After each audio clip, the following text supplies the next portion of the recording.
So where exactly are we going, Adam?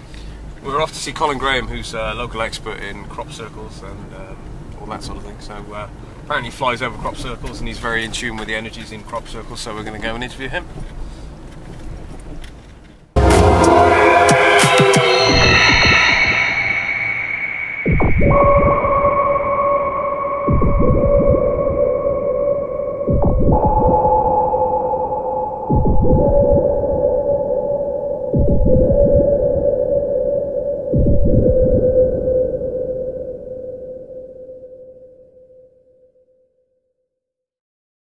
Okay, we're here today talking to Colin Graham, a resident of the Forest of Dean since 1952, and whose main interest is the occurrence of crop circles. So, Colin, what first stimulated your interest in crop circles? Well, I've had an interest in crop formations rather than crop circles because so many are not circular.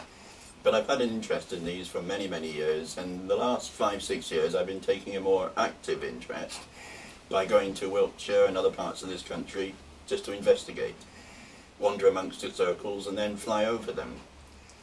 What can you tell us about the energies within these formations? The energies are quite immense. I am a dowser, so I spend my time with a crystal and with rods in the crop circles and trying to locate the centre or find out just where the energies may lie in each separate one. The interesting thing is that as you may well know, quite a few are man-made. Yes. And the instant we walk into them, I get no response whatever to my dowsing rods, which I find interesting. That the ones with that are, we think, mystically formed, have the most immense energy. Has anybody ever been caught in the act of making a hoax? Not actually caught, no. And how significant is the geometry of these formations? Well, the geometry is quite amazing. It's very significant. Many people consider them to be messages from wherever or whatever, maybe another dimension. You can read into it what you wish. Some people like to read into it that there is a message. People like myself, I don't see it so much as a message, it's just the most incredible thing. The formations are beautiful and so precise. What is your opinion of exactly what they are? Are they associated with ley lines or...? Often they can be. They do occur in similar places most years.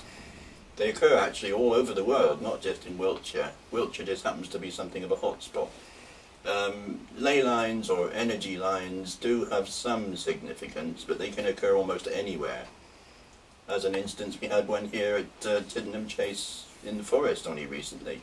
And as far as we know, there is no ley line or energy line there. So, can they appear in the same place twice? In the same field, the same vicinity, rarely in exactly the same place. And when they do, the formation is always different.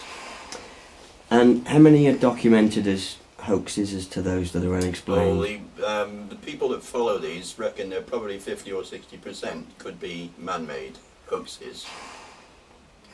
How do you think they managed to get them so perfect in the dark? We don't know. Even that in itself, the man-made ones are something of a mystery. How they do it, we really do not know. The group I go with in Wiltshire, they know of two men who live there and they profess to make some every year with planks and a piece of string. I must admit they're very clever, and also they're never seen doing it. Yeah, I'd really like to ask you of your opinion of how they're formed. What is your theory? There are many theories. I've been through quite a few now. I've been talking to people who've been studying these for the last 30 years. Even they don't know. They tend to think now that they may well be from another dimension, or a parallel dimension. Mm. You can forget all the little green men from Mars and this sort of thing. It's not extraterrestrial. It's something here. It's with us all the time. The beauty is that they are so precise, even though they can be 300 or 400 feet across.